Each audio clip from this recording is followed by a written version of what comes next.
আসসালামু আলাইকুম সুপ্রিয় দর্শক শ্রোতা। ত্রয়োদশ জাতীয় সংসদ নির্বাচনের ঠিক পর এটি আমার প্রথম কোনো ভিডিও।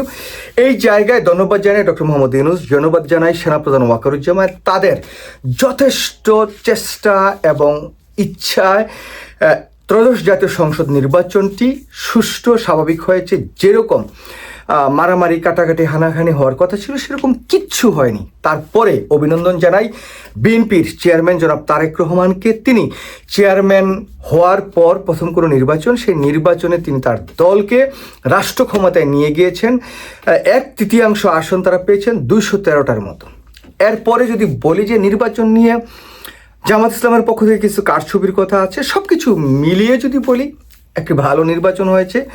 গণতন্ত্র উত্তরণের পথে যদি হঠাৎ করে চিন্তা ভাবনা করি যে বাংলাদেশে একেবারেই পবিত্র কোনো নির্বাচন হবে, তাহলে সেটা ভাবা চিন্তা করা অমূলক, অর্থহীন এবং মূর্খের স্বর্গে বাস করার মতো একটি কথা সেরকম আমরা বলতেই পারি। দেখুন, আমি ব্যক্তিগতভাবে চেয়েছিলাম যে জামাত 100-র উপরে আসন পাক, যে আসনটা পেলে একটি শক্তিশালী বিরোধী দল হবে। তবে জামাত 77টা পেয়েছে এবং স্বতন্ত্ররা 11টা পেয়েছে এবং বাংলাদেশ জাতীয়তাবাদী দল যেহেতু মোটামুটি 112টির মতো আসন পেয়েছে। সব কিছু মিলে একটি চমৎকার ব্যবস্থা আমরা দেখেছি এবং আগামী দিনে যে সংসদ, সেই জায়গায় অবশ্যই একটি প্রাণবন্ত সংসদ হবে। সব কিছু মিলিয়ে যদি বলি, দেখুন বাংলাদেশের রাজনীতির ইতিহাস জনাব তারেক রহমান যে নতুনভাবে লিখছেন, সেটার কিছু দৃশ্যপট এই ত্রয়োদশ জাতীয় সংসদ নির্বাচনের পরে আমরা কিন্তু দেখতে পাচ্ছি। দেখুন, এই যে নির্বাচনটি হলো, নির্বাচনের পরে জনাব তারেক রহমানের রাজনৈতিক দল বাংলাদেশের জাতীয়তাবাদী দল বিএনপি সংখ্যাগরিষ্ঠ পেয়ে রাষ্ট্র ক্ষমতায় যাওয়ার পর কিন্তু তিনি কি বললেন, কোনো মিছিল, মিটিং, আনন্দ সমাবেশ, র্যালি কিচ্ছু হবে না। সবাই যাতে দোয়া করেন, শুকরিয়া জ্ঞাপন করেন এবং প্রতি মসজিদে পাড়া মহল্লায় যাতে নামাজ টামাজ পড়া হয় এবং সেই জায়গায় মিলাদ মাহফিল যদি হয় সেটার জন্য বলছেন। এটা যেমন একটি নতুন বার্তা দিয়েছেন তিনি তার নেতাকর্মীদের, তার সাথে সাথে জনাব তারেক রহমান বাংলাদেশের ইতিহাসে এটাই সর্বপ্রথম যিনি রাষ্ট্রের প্রধান, যদি এই মুহূর্তে বলি রাষ্ট্রপ্রধান হয়েছেন বা প্রধানমন্ত্রী হবেন, তার দল 212টি আসন পেয়েছেন। এই 212টি আসন পাওয়ার পরও তিনি জামাত ইসলাম তার বিরোধী দলের প্রধানের বাসায় নিজে গেছেন। এমন না যে ডক্টর শফিকুর রহমানকে তার অফিসে আমন্ত্রণ জানিয়েছেন, ডক্টর শফিকুর রহমান আসছেন, অথবা জুলাই আগস্ট বিপ্লবের অন্যতম নেতা অথবা এনসিপির নেতা নাহিদ তাকে আমন্ত্রণ জানিয়েছে যে নাহিদ সাহেব আপনি একটু আসেন আমার অফিসে এসে আমরা দেখা করেন। এটা কিন্তু জনাব তারেক রহমান করেন। এই যে বাংলাদেশের রাজনীতিতে যে নতুন একটি ডাইমেনশন যোগ করেছেন জনাব তারেক রহমান, এই জায়গায় মোটামুটি বোঝা যাচ্ছে যে জনাব তারেক রহমান তার যেই স্লোগানটি ছিল আই হ্যাভ এ ড্রিম, সেই ড্রিমের একটা অংশবিশেষ হচ্ছে এই যে নেতাদের সাথে তিনি দেখা করা, বাংলাদেশের রাজনীতিটাকে একটু ডিফারেন্ট অ্যাঙ্গেলে পরিচালনা করা। সেই জন্য জনাব তারেক রহমান ডক্টর শফিকুর রহমানের বাসায় গিয়েছেন, আলাপ আলোচনা করেছেন, নাহিদের বাসায় গিয়েছেন, নাহিদের সাথে আলাপ আলোচনা করেছেন। এটা যে রাজনীতির সৌহার্দ্য সম্প্রীতির একটা নতুন বন্ধন তৈরি করেছেন জনাব তারেক রহমান। এই জায়গায় আমি তারেক রহমানকে আবারও ধন্যবাদ জানাতে চাই। অনেকেই হয়তো বলবেন যে এই নির্বাচনটা তো কারচুপি হয়েছে, ইলেকশন ইঞ্জিনিয়ারিং হয়েছে, নির্বাচনে জনগণ ভোট দিয়েছে সেটা ভালোই হয়েছে, কিন্তু পরবর্তী ফলাফল উল্টাপাল্টা ডিক্লারেশন হয়েছে। ভাই, বাংলাদেশের মতো এরকম তৃতীয় বিশ্বের একটি রাষ্ট্রে একেবারে যে শতভাগ সুষ্ঠু স্বাভাবিক একেবারে সুন্দর একটি নির্বাচন হবে, এইটা চিন্তা করাটা এখনও আমরা যদি চিন্তা করি বোকার স্বর্গে বাস করি। দেখুন, যাদের পাওয়ার আছে, যাদের শক্তি আছে বা যাদের জনসমর্থন অথবা মিডিয়া, সব জায়গায় সব কিছু মিলিয়ে কিন্তু এই কাজগুলো হয়। দেখুন, আমি বলি যে বিএনপি এবার রাষ্ট্র ক্ষমতা আসছে, এটা জামাতের জন্য ভালো হয়েছে। কেন ভালো হয়েছে সেটা বলি। দেখুন, নির্বাচনের 2 দিন আগ থেকে কিন্তু বাংলাদেশের সকল মিডিয়া বিএনপির পক্ষে কাজ করছে। যদি জামাত আজকে রাষ্ট্র ক্ষমতায় আসতো, তাহলে সারা পৃথিবীর যে রাষ্ট্রগুলো আছে তারা কিন্তু জামাতের দিকে একেবারে শকুনের মতো দৃষ্টি দিয়ে রাখতো। আর এক একটা স্টেপ জামাত যখন দিত, বাংলাদেশের মিডিয়াগুলো জামাতের বিপক্ষে সেই বিষয়গুলো নিয়ে একেবারে টানা হেঁচড়া করে জামাতকে মানে তুলোধুনো করে দিত। সেই জায়গায় ধরুন জামাত রাষ্ট্র ক্ষমতায় যাওয়ার পরে কোনো একটা ভুল করলো, সেই বিষয়গুলো নিয়ে শুধু বাংলাদেশ না, পৃথিবীর সব জায়গায় সেগুলো নিয়ে আলোচনা হতো, সেগুলো নিয়ে সমালোচনা হতো এবং চরম চাপের মধ্যে পড়তো। কেন? জামাত একটা ইসলামিক রাজনৈতিক দল। সারা পৃথিবী এখনও মানে অন্ততপক্ষে বাংলাদেশের মিডিয়াগুলো বা কালচারাল যারা ন্যারেটিভ তৈরি করেন তারাও এখনও প্রস্তুত না জামাতের মতো বা ইসলামিক একটি রাজনৈতিক দল রাষ্ট্র ক্ষমতায় যাবে, এটা তারা চিন্তা করতে পারে না। তো সেই জন্য জামাত বিরোধী দল হিসেবে রাজনৈতিক যে তাদের শক্তি সঞ্চয় সেটা আরও আগামী 5 বছর তারা করতে পারবেন। বিরোধী দলের থেকে তারা কিভাবে রাষ্ট্র পরিচালনা করা যায় বা নানা যে দিকগুলো আছে, তাদের যে লুফলসগুলো আছে সেগুলো তারা ওভারকাম করে আমি মনে করি 5 বছর পরে যদি আবার নির্বাচন হয় সেই জায়গায় জামাত যথেষ্ট ভালো করার কিন্তু একটি সম্ভাবনা আছে। দেখুন, আমি বাংলাদেশ জাতীয়তাবাদী দল বা ছাত্র দলের একজন কর্মী, আমি সবসময় এটা বলি, প্রকাশ্যে অপ্রকাশ্যে সব জায়গায় আমি বলি। তারপরেও এই নির্বাচনের আগে কিন্তু আমি জামাতকে যথেষ্ট পরিমাণ সাপোর্ট এবং সমর্থন করেছি। আমার ভাল লেগেছে এই কারণে যে জামাত একটি শক্তিশালী রাজনৈতিক অপোনেন্ট হিসেবে আসুক, যেই জায়গায় অনেকেই বলেন যে একটি দল পালিয়ে গেছে, তাদের শূন্যতা বাংলাদেশে পূরণ হবার নয়, এই নাই সেই নেই, এবং জামাতকে ট্যাগ করতো সবাই যে জামাতের 5% 10% ভোট। তো সেই জায়গায় জামাত কিন্তু এখন দেখিয়ে দিয়েছে প্রায় 30-34% ভোট তারা পেয়েছেন এই নির্বাচনটিতে। সুতরাং জামাতের যেই শক্তিশালী একটি অবস্থান সেটা তারা দেখাতে পেরেছেন। এবং আমি দেখলাম যে পুরো ভোটের যে সমীকরণ সেই জায়গায় 2,30,00,000 বা সামথিং ভোট কিন্তু জামাতে পেয়েছে, বিএনপি 51% ভোট পেয়েছে, বাকিগুলো আর অন্যান্য দল মিলে পেয়েছে। তো সব কিছু মিলিয়ে বাংলাদেশের রাজনীতিটা আমি মনে করি জুলাই আগস্ট বিপ্লবের যে আকাঙ্ক্ষা, সেই আকাঙ্ক্ষাটা ডক্টর শফিকুর রহমান যেভাবে বাস্তবায়ন করছেন এবং তার কথাবার্তা, তার মার্জিত অবস্থান এবং জামাতের যেই নির্বাচন পরবর্তী সময় তারা যে পদক্ষেপগুলো নিয়েছেন, এটাকে যথেষ্ট সাধুবাদ জানাই।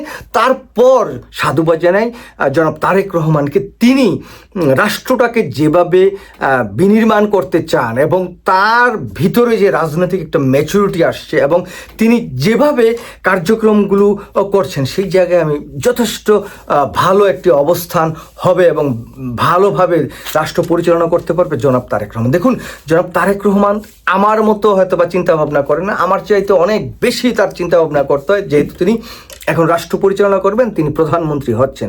এই জায়গায় আমি একটি কথা বলি যে তারেক রহমান জানেন যে বিএনপির এক একটা ভুল, এক একটা স্টেপ এই জায়গাগুলোতে জামাত ক্যাচ করবে এবং আগামী দিনে এই ভুলগুলো জামাত ক্যাচ করে তারা রাষ্ট্র ক্ষমতায় আসার মানে যে দুয়ার বা যে সিঁড়ি সেটা মানে খুব ইজিলি অতিক্রম করবে। সেই জায়গায় তারেক রহমান রাষ্ট্র পরিচালনা করাটা মানে খুব টাফ একটা সময়ের মধ্য দিয়ে যাবে, সেটা নির্দ্বিধায় বলা যায়। দেখুন, এখন যদি বলি যে জনাব তারেক রহমানের এই যে নতুন যে মন্ত্রী পরিষদ সেটা কেমন হতে যাচ্ছে, তো এই জায়গায় অনেকের নাম আসছে। আমি একটা জিনিস যেটা দেখছি পত্রপত্রিকার মাধ্যমে, সেই জায়গায় এই যে বিএনপির সাথে যারা দীর্ঘদিন ছিল, আন্দোলন সংগ্রামে ছিল, যেমন জুনায়েদ সাকি, নুরুল হক নূর, আন্দালুর রহমান পার্থ এবং মাহমুদুর রহমান মান্না, এই তাদেরকে হয়তো মন্ত্রী পরিষদে তাদের রাখার একটা সম্ভাবনা আছে। আমি তারেক রহমানকে এই জন্য ধন্যবাদ জানাই যে এই লোকগুলো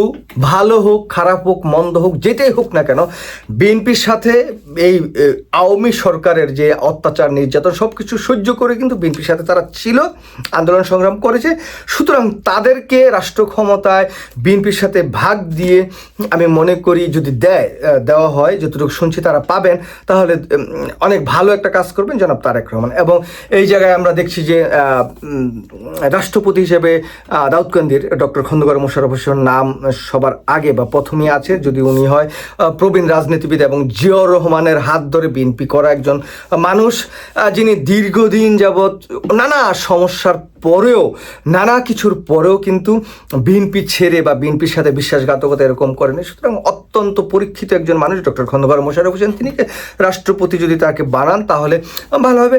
তারপরে জনাব তারেক রহমানের সাথে যারা ছিলেন, যেন এই যে আয়নাগরে ছিলেন হুমাম কাদের, তার নাম শোনা যাচ্ছে মাহেদি আমিন, তারপরে বিএনপির যিনি পররাষ্ট্র বিষয়ক যে বিষয়গুলো দেখেন হুমায়ুন, তারা মন্ত্রী পরিষদে আসতে পারেন, আর বিগত দিনের পুরাতন অনেকে আসবেন। সব কিছু মিলিয়ে যেটা বলা যায় যে বাংলাদেশটা সামনের দিকে আমি আশা করি খুব ভালো একটা অবস্থানে যাবে। তো সেই জায়গায় আবারও ধন্যবাদ জানাতে চাই যে ডক্টর মোহাম্মদ ইউনূস তিনি যেই কথা দিয়েছেন সেই কথা তিনি রেখেছেন, সেই অনুযায়ী তিনি কাজ করছেন। আগামীকাল রাত পোহালি যারা নির্বাচিত হয়েছেন তাদের শপথ গ্রহণ, তারপরে যারা মন্ত্রী পরিষদ যেভাবে গঠিত হবে তাদের শপথ অনুষ্ঠান হবে। সব কিছু মিলিয়ে বাংলাদেশ আবার গণতান্ত্রিক যে প্রক্রিয়া রাষ্ট্র ব্যবস্থা সেই জায়গায় পদার্পণ করছেন, পা দিচ্ছেন। আগামী দিনগুলোতে আশা করি বিএনপি খুব ভালোভাবে রাষ্ট্র পরিচালনা করবেন। এর সাথে কিছু কথা বলতে চাই যে বিএনপির যারা নেতাকর্মী আছেন, ভাই আপনারা চাঁদাবাজি ধান্দাবাজি আপনাদের ছাড়তে হবে। এই জিনিসগুলো আমি কখনো পছন্দ করি না, বাংলাদেশের মানুষও পছন্দ করে না। জামাত এত বেশি ভোট পাওয়ার পেছনে কিন্তু বড় কারণ হচ্ছে না আপনারা। আমি বিএনপি করি, কিন্তু আমার মতো হাজারো বিএনপি করে তারা কিন্তু জামাত ইসলামীকে ভোট দিয়েছে। কারণ কি? তারা জামাতকে পছন্দ করে সেই জন্য ভোট দেয় নাই, তারা পছন্দ করে না আপনাদের এই অপকর্ম, মানে সন্ত্রাসী, চাঁদাবাজি, লুটতরাজ। দেখুন, আওয়ামী লীগ সরকারের সময় বিএনপিকে ভোট দেওয়ার কারণে সুবর্ণচরে একজন মহিলা ধর্ষিত হয়েছিলেন, সেটা আমরা জানি। ঠিক এইবারও জামাত ইসলামকে ভোট দেওয়ার কারণে একটা মহিলা ধর্ষিত হয়েছে, সেরকম একটি কথা আমরা শুনেছি।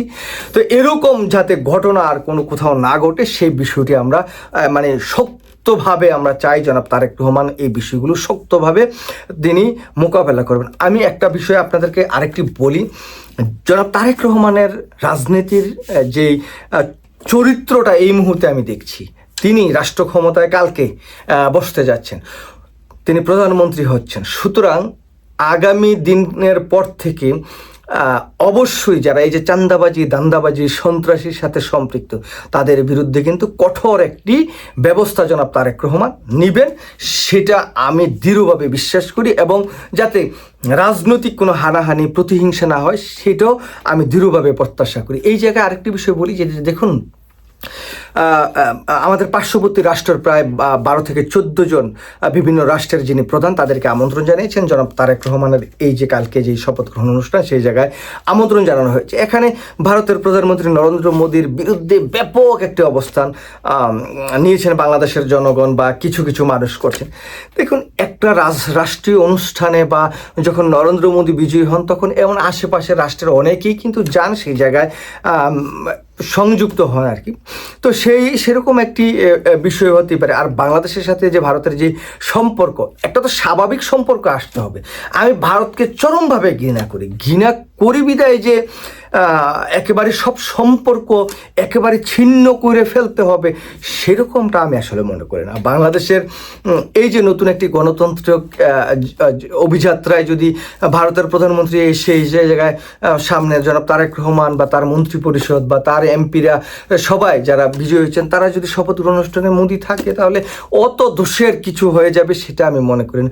আসুক নরেন্দ্র মোদি, আসুক পাকিস্তানের প্রধানমন্ত্রী শাহনাজ শরীফ আসুক বা অন্য যারা আছে তারা আসুক, সবাই আসুক। আসলে এমন মানে বিরোধিতা করার একটা পর্যায়ে যদি আমরা থাকি তাহলে রাষ্ট্রটাকে সামনের দিকে এগিয়ে নিয়ে যাওয়াটা অনেক দ্রুহ এবং কষ্টসাধ্য হবে।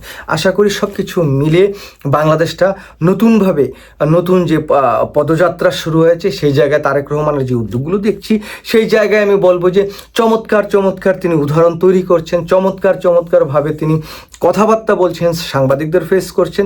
সব কিছু মিলিয়ে আগামীর 5টা বছর বাংলাদেশের জাতীয়তাবাদী দল বিএনপির নেতৃত্বাধীন জনাব তারেক রহমানের প্রধানমন্ত্রীত্বে একটি ভালো জায়গায় বাংলাদেশকে নেবে। দেখুন, শহীদ রাষ্ট্রপতি জিয়াউর রহমান তিনি প্রথমবার রাষ্ট্রপতি হয়েছিলেন, তারপর বেগম জিয়া প্রথমবার নির্বাচন করে প্রধানমন্ত্রী হয়েছিলেন, আর জনাব তারেক রহমান প্রথমবার নির্বাচন করি এবার আবার তিনি প্রধানমন্ত্রী হচ্ছেন।